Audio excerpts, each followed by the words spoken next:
This is Astrid with Kanen Coffee, and I have this Rancilio Silvia here.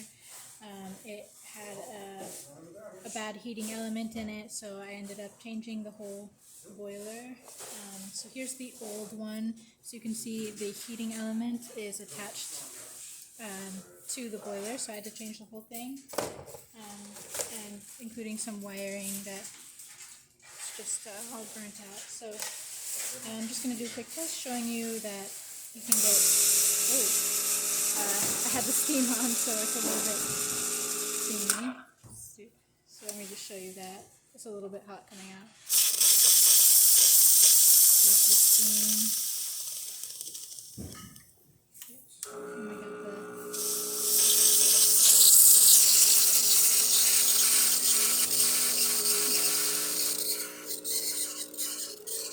should be coming out. There we go.